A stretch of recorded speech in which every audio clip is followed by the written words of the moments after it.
Wow, that was some message the pastor gave. I'm not sure I understood it all, but I sure got a distinct impression that Jesus was a real somebody. I wonder if his parents realized how really big their little baby was. Yeah, I was thinking that I should have paid a little more attention to the Christmas story in the Bible and the words in the Christmas carols. I think I was kind of playing with the wrappings of Christmas instead of enjoying the real gift that was given, who was Jesus.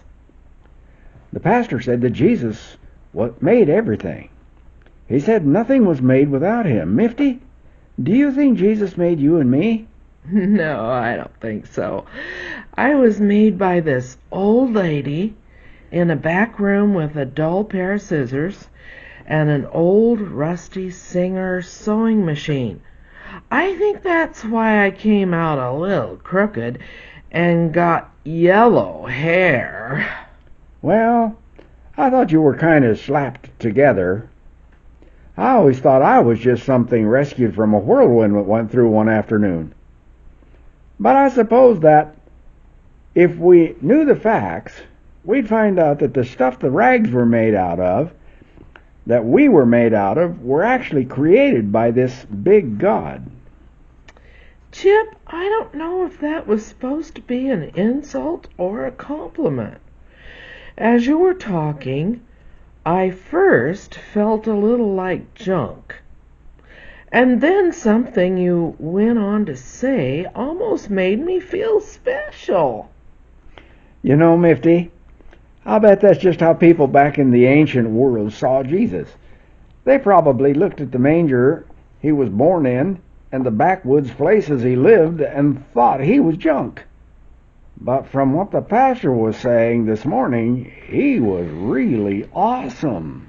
You know, Chip, you sure have a way of translating all that complicated stuff the pastor was saying in his message into language and images that I can even understand. I never thought of Jesus being seen as junk. But then again, I don't think I have understood just how really awesome he is either. Well, I thought I might be a preacher when I grow up.